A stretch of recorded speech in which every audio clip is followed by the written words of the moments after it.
I always used to joke that if my marriage ever died, it would die quietly, suffocated by routine, buried under unpaid bills, and finished off by microwave dinners eaten in silence. Turns out it didn't die quietly at all. It was murdered by a black BMW I never saw in our driveway, and a tube of cherry lipstick I found in my husband's jacket pocket. A shade he never wore for me, a shade I had never owned. My name is Nicole Foster. Most people call me Nikki. 3 months ago, I was probably the most overlooked wife in Milwaukee. The dependable one, the practical one, the woman who fixed things when they broke and kept her head down when they hurt. Now I'm the woman who burned a perfect little lie to the ground, legally, publicly, and without ever raising my voice. The strange thing is, the moment everything truly started, I wasn't even looking for trouble. I was on my knees behind Mrs. Palmer's router cabinet, sleeves rolled up, fingers dusty, trying to get her internet back online before her afternoon bridge call. I work in IT support, home calls, small businesses, whoever needs help fast and cheap. It's not glamorous, it doesn't photograph well, but it's honest. Through the open kitchen window next door, I heard laughter. Bright, sharp, performative laughter. My husband Adam Foster's barbecue voice. The one he only used when he had an audience. I didn't mean to listen, but then I heard my name. Nikki thinks romance is gas station flowers and discount chocolate, Adam laughed. If it doesn't come with a coupon, she's not buying it. The women with him, Gina and Lacey, his work friends, laughed like he'd delivered a punchline on stage. Good thing Vanessa actually knows how to treat a man, Gina added. Vanessa, his coworker, the one with the BMW, the one who called him work husband as a joke. My screwdriver stopped turning. My hand froze mid-air. The plastic router light blinked red, then green. Connection restored. But my chest felt like something had just disconnected inside it. Girl, you deserve better than clearance rack romance, Lacey said. Tell me about it, Adam replied. Some people are just built for small lives. Small lives. I remember staring at the Ethernet cable in my fingers and thinking how strange it was that plastic could carry invisible signals across distance. But two people could share a bed for 8 years and still become strangers without noticing. I finished the repair. Mrs. Palmer thanked me twice.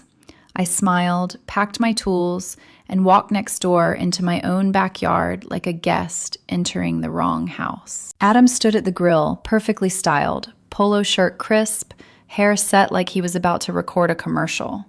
He looked good. He always did when other people were watching. Hey, I said. He glanced up, quick, then back to the burgers. Hey, you done playing tech hero? The women barely nodded at me. Having fun? I asked. Just talking, he said. You wouldn't get it. My skin prickled.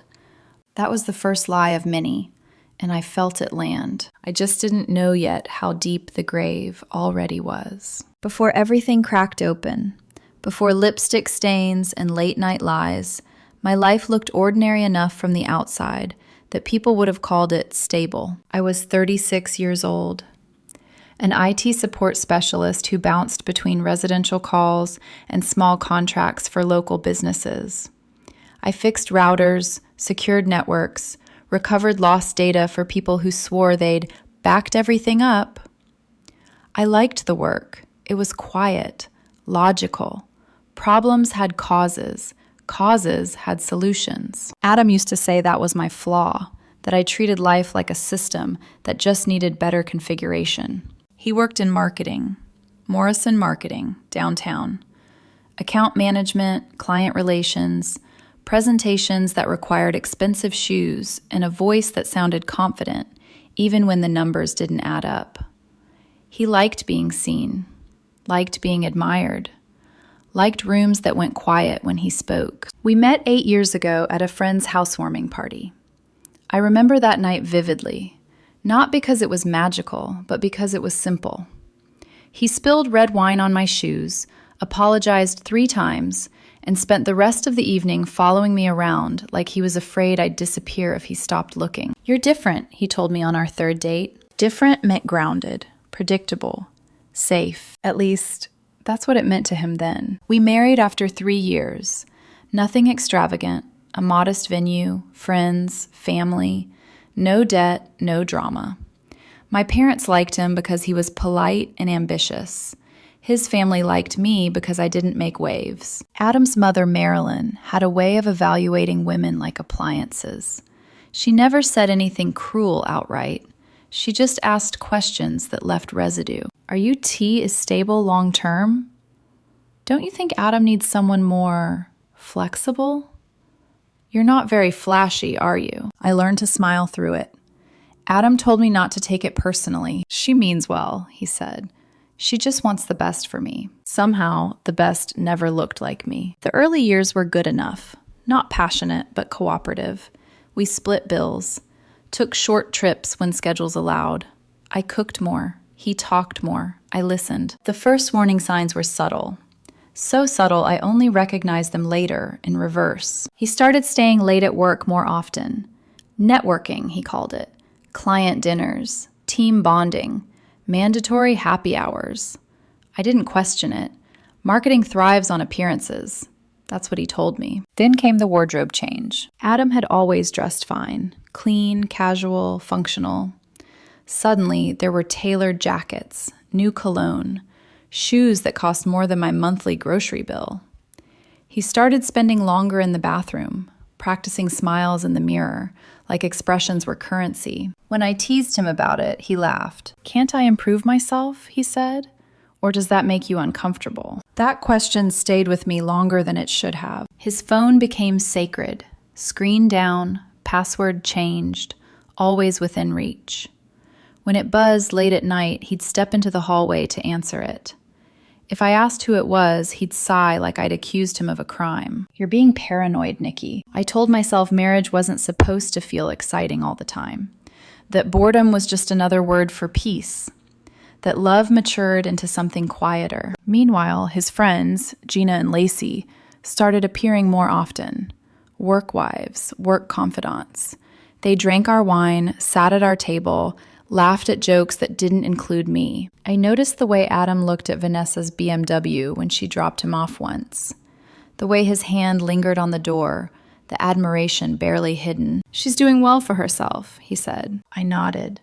I didn't yet realize that admiration was the beginning of comparison, and comparison is where loyalty goes to die. By the time I overheard that barbecue conversation, the marriage hadn't broken. It had already been hollowed out. I just hadn't looked inside yet. After the barbecue, something shifted in me. Not loudly, not dramatically, but like a hairline crack spreading under pressure. I didn't confront Adam right away. I watched instead. Observation had always been my strength. Systems don't fail all at once. They degrade. Adam became more impatient at home. Irritated by small things that had never bothered him before. The way I folded laundry. The way I asked questions instead of assuming. The way I preferred staying in after a long day instead of chasing whatever restaurant had just been labeled essential. You're too comfortable, he said one night while scrolling through his phone. Life isn't supposed to feel like this. What does this mean? I asked. He didn't answer, just shook his head as if the problem was self-evident. Vanessa's name started coming up casually, too casually. Vanessa handled the Henderson pitch today, crushed it. Vanessa says confidence is everything in this business. Vanessa drives this insane BMW. You'd love it. I smiled, asked polite follow-up questions. Filed each mention away like a log entry. Then there were the schedule changes. Adam used to text when he'd be late. Now, he just didn't come home until midnight, sometimes later. When I asked, he'd say the same things in different orders. Client dinners, team meetings, unexpected opportunities. When I offered to pick him up, he refused. No need, Vanessa's already driving that way. It wasn't jealousy yet. It was displacement. His family started to echo his tone. Marilyn asked if I was supportive enough. His sister suggested Adam needed space to grow. No one asked what I needed. The atmosphere at home thickened. Conversations felt staged. Physical affection disappeared, replaced by quick pecks, careful distance. When I reached for him in bed, he'd roll away under the excuse of stress. "You make everything heavy," he said once. "Can we just not talk tonight?" I started doubting myself, wondering if I'd become dull without noticing, if comfort had turned into complacency, if I'd mistaken stability for connection. Then came the night that confirmed something was wrong, even if I didn't yet know what. I was folding laundry when Adam's jacket fell off the chair. A small metallic clink hit the floor. Lipstick, cherry red, unopened, new. I stared at it for a long time. The shade was bold, confident, not something I'd ever worn, not something Adam would ever buy for me. When I held it up later, he barely glanced. "Probably promotional," he said. "Those marketing events give out weird stuff." He didn't ask why I was holding it, didn't ask where I found it. That night, I couldn't sleep. The house felt unfamiliar, like a place that remembered me, but no longer recognized me as its owner. I lay there, listening to his breathing, steady and distant, and realized something I hadn't wanted to admit before. Adam wasn't pulling away. He was already somewhere else. The moment everything truly detonated didn't come with screaming or shattered plates. It came with a missing laptop. 2 weeks after the barbecue, after another one of Adam's casual work gatherings at our house, I woke up early to prep for a client call. Coffee brewed, laptop bag unzipped, empty. At first, I thought I was just tired, that I'd left it in the car or at Mrs. Palmer's place. I checked the trunk, the back seat, the garage, nothing. When Adam came out of the bedroom, towel around his waist, humming like the world wasn't quietly sliding off its axis, I asked him calmly, "Have you seen my laptop?" He didn't miss a beat. "Nope." I searched his face for confusion, for concern, for anything that looked like a husband trying to help his wife. Nothing. "Strange," I said. "It was here last night." He shrugged. "Maybe one of your clients took it by accident." The way he said it, casual, dismissive, made my stomach tighten. Later that afternoon, when I asked again, he smirked. "Maybe you should lock your things up better." Not a joke, not advice, a challenge. That was the moment something in me went cold. I didn't accuse him. I didn't cry. I nodded and walked away like I believed him. What he didn't know, what he couldn't know, was that I'd installed a GPS tracker on that laptop months ago. An old habit from my IT days after one had been stolen from my work van. Redundancy saves lives, or marriages, or at least sanity. That night, alone in the bathroom, I logged into the tracking dashboard. The location pinged instantly. Vanessa's address. I stared at the screen until the dots blurred. This wasn't suspicion anymore. This was confirmation, wearing a digital timestamp. I didn't confront Adam, not yet. Instead, I did something much quieter. I called the police. I reported the laptop stolen, provided serial numbers, shared the GPS data. They were unusually efficient. Turns out Vanessa had a record. Petty theft during college. Nothing dramatic, but enough to raise eyebrows. When officers arrived at her apartment, she panicked, claimed she found the laptop in her car, suggested someone must have planted it there. One officer pulled me aside. "Your husband was here when we arrived," he said quietly. He looked nervous. I thanked them, picked up my laptop, drove home in silence. Adam was waiting in the kitchen when I walked in. I set the laptop on the counter. "Funny thing happened today," I said evenly. His face drained of color. "The police found this at Vanessa's place." He opened his mouth, closed it. I leaned in slightly. "There's a camera on that laptop," I said. "It records everything, even when it's closed." It was a bluff. The camera had been broken for months, but Adam didn't know that. He collapsed, not physically, but emotionally. The confident posture folded, the lies scrambled. "It was just one night," he said, voice shaking. "I was drunk. You've been distant. And she was there for me when you weren't. One night." Like lipstick applied itself. Like lies scheduled themselves. Like marriages crumble spontaneously. I recorded every word on my phone, backed it up to 3 different cloud servers before I even went to bed. The next morning, I called a divorce lawyer, and the war officially began. Shock doesn't always feel explosive. Sometimes it feels clinical. The morning after Adam confessed, I woke up before dawn, lay staring at the ceiling, and cataloged my life like a system audit. Assets, habits, risks, points of failure, points of control. I didn't scream at him. I didn't throw anything. I didn't even ask why. Instead, I watched him pack a suitcase with hands that wouldn't stop shaking. "You wanted excitement," I told him quietly. "Buckle up." He didn't understand what I meant. Not yet. Patricia Hernandez's office smelled like expensive coffee and restrained violence. She was sharp, tailored suit, no wasted words. The kind of woman who'd built a career out of other people's worst days. She listened to the recording once, then again. "This is good," she said, "but it's not enough." I frowned. He admitted to cheating. "Infidelity doesn't carry the weight it used to," she replied, "especially if he claims emotional abandonment or tries to flip the narrative." Flip the narrative. That phrase stuck. "What do you suggest?" I asked. "Document everything, legally. No hacking, no stalking, no emotional outbursts that could be reframed as instability." That was something I could do. I went home and began building what I called my insurance policy. Dash cam, legal, recording audio when Adam borrowed my car. Security system, installed months ago with his enthusiastic approval, logging entries and exits. Shared accounts, audited line by line. Patterns emerged quickly. Late-night transfers, small amounts, cash withdrawals, preparations. He wasn't just cheating, he was planning. The real shift came when I met Samuel Calloway, Vanessa's ex-husband. Murphy's Bar on 5th Street, same place Adam claimed he had business meetings. Samuel recognized me immediately. "You're Nikki Foster," he said. "Adam's wife." I nodded.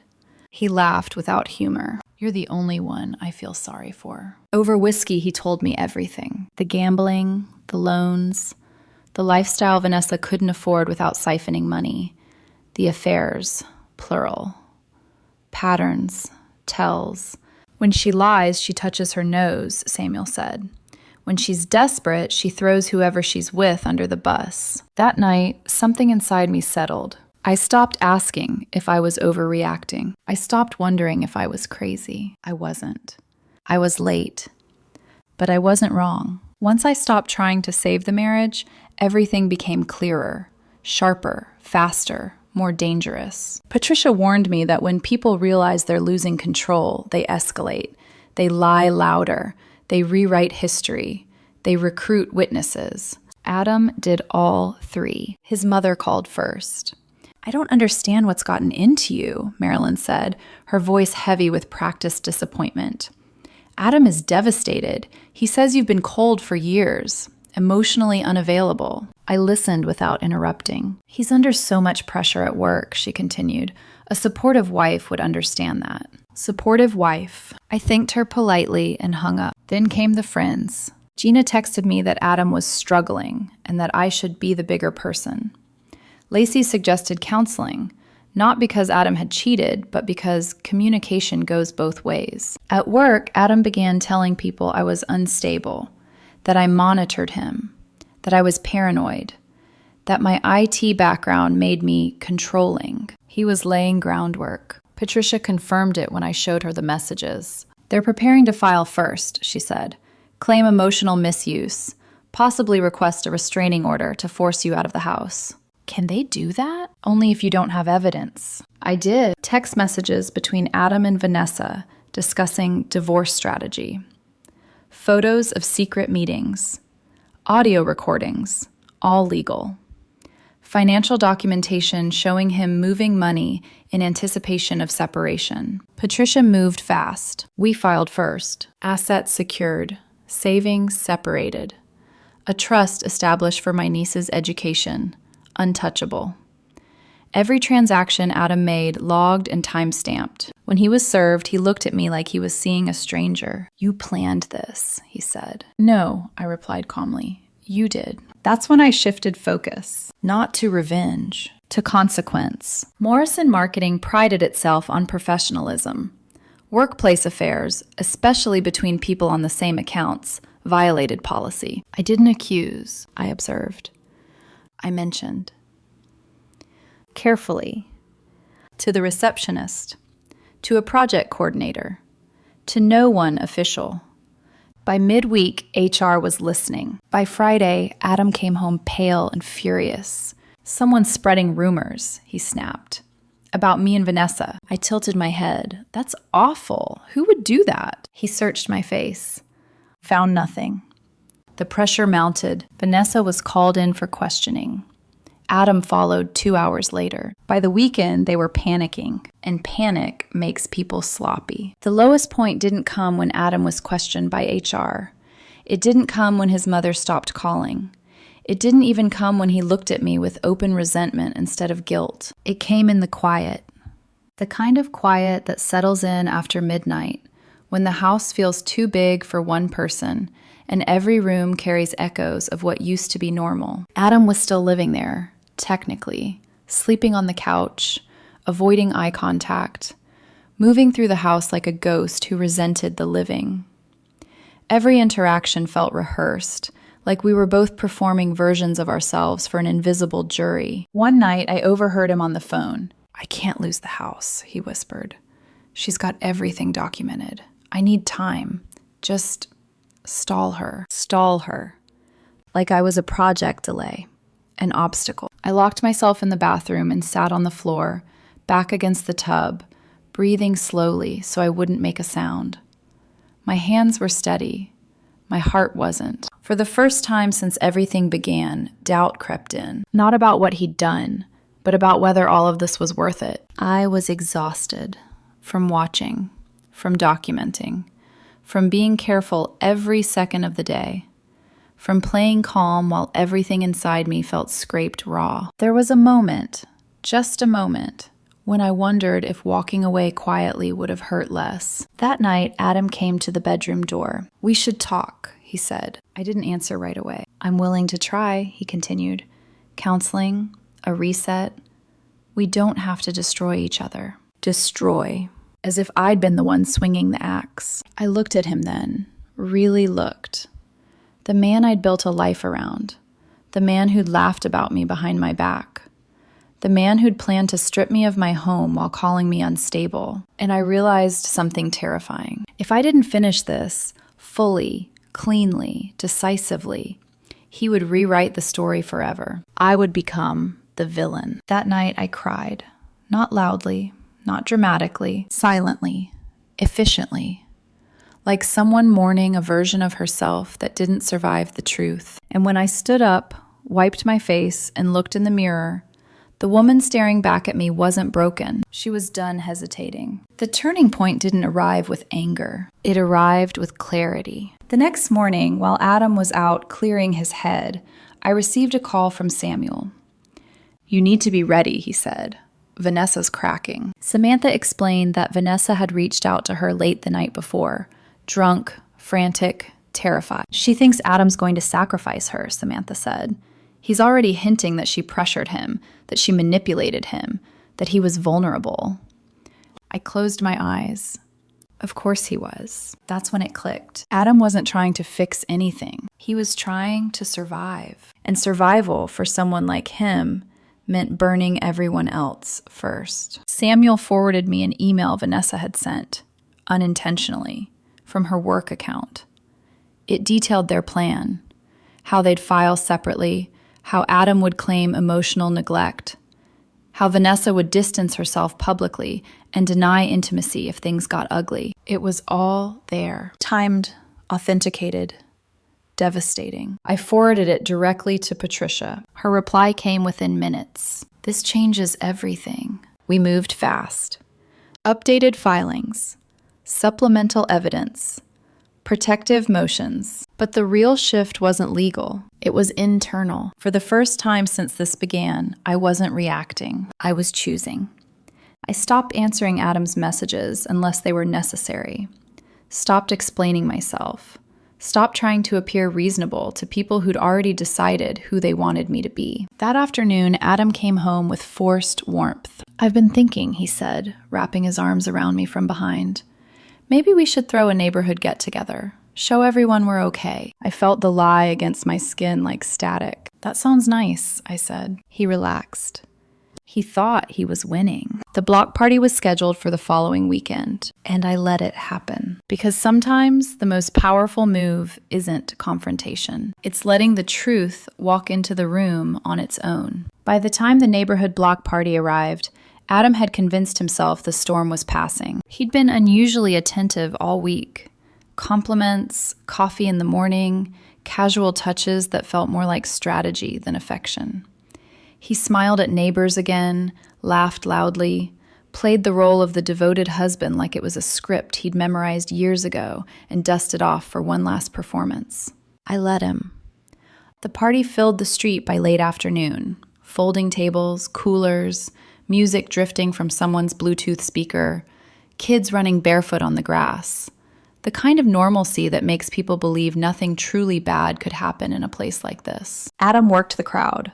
Vanessa hadn't shown up, suspended, quiet, trying to disappear, and that absence made him nervous. I could see it in the way he scanned the street, the way his smile faltered when his phone stayed silent. Mrs. Palmer hovered nearby, phone in hand, eyes sharp with curiosity. Word had traveled, not officially, not openly, but enough. Then Adam arrived, drunk, unemployed, desperate. He didn't belong there anymore, and everyone felt it the moment he stepped onto the lawn. His clothes were wrinkled, his posture sloppy, anger leaking out of him like heat. "We need to talk," he said, grabbing Adam's arm. "Not here," Adam hissed, glancing around. "Yes, here." People started paying attention. "You promised you'd help me," Adam slurred. "Instead, you're playing house. After everything we planned." My chest went still. "What are you talking about?" Adam snapped. "Oh, don't do that," he said loudly. "You cheated on her for months. We planned the divorce. We planned to take her for everything. And now you're pretending none of it happened?" The street went silent. 30 people turned toward us. Adam's face drained of color. "You're drunk," he said weakly. "I know exactly what I'm saying." That was my cue. I stepped forward, phone already in my hand. "I think it's time everyone heard this," I said calmly. I pressed play. Adam's voice, shaking, guilty, filled the air. "It was just one night. I was drunk. You've been distant. And Vanessa was there for me when you weren't." Gasps rippled through the crowd. Someone's camera light flicked on. "It wasn't just one night," I continued evenly. "Would you like to hear the rest? Or maybe see the messages where you discussed divorce strategy?" Adam lunged toward me. Neighbors moved faster. "Enough," someone said. "Back off." Police sirens wailed in the distance. Someone had already called. By the time officers arrived, the truth had done its work. Adam stood in the middle of the street, exposed. His narrative collapsed. His allies vanished. His lies had nowhere left to land. When they escorted him away, he looked at me one last time. "I hate you," he whispered. I met his gaze. "I know." And for the first time in months, I felt nothing but relief. The weeks after the block party passed quietly, the way real endings usually do. There were no dramatic confrontations left, no shouting matches, no surprise twists waiting in the wings, just paperwork, legal finality, and the slow unwinding of a life that had been held together by denial. The divorce moved fast after that night. Adam's strategy collapsed the moment his own words entered the public record. The claims of emotional neglect dissolved under evidence. The attempts to paint me as unstable never found traction once people saw how methodical, how calm I'd been all along. He moved out within 10 days. Not with dignity, not with closure, just boxes. Avoided eye contact. A man shrinking as the story he'd told himself finally failed to protect him. I stayed. In the house, in my routines, in my body. For a while, the silence felt too loud. Then one morning it didn't. I started sleeping through the night again, cooking meals I actually enjoyed, letting my phone sit unanswered without anxiety. The constant low-grade tension I'd lived with for years, the sense that I was always one misstep away from being not enough, evaporated without fanfare. What surprised me most wasn't the relief. It was the clarity. I realized I hadn't lost a marriage. I'd lost a role. The role of the woman who made herself smaller so someone else could feel bigger. The woman who confused peace with absence. The woman who thought loyalty meant endurance. Here's what I learned, and what I want anyone listening to understand. Betrayal rarely starts with cheating. It starts with contempt, with dismissal, with laughter at your expense when you're not in the room. If someone needs to humiliate you, privately or publicly, to feel powerful, they were never your partner. They were your lesson. I didn't destroy my marriage. I survived it. And survival doesn't always look like forgiveness or revenge or walking away with your head held high. Sometimes it looks like standing still long enough for the truth to catch up to the people who tried to outrun it. Tomorrow, I'll keep rebuilding. But tonight, I'm at peace. And that, finally, is enough.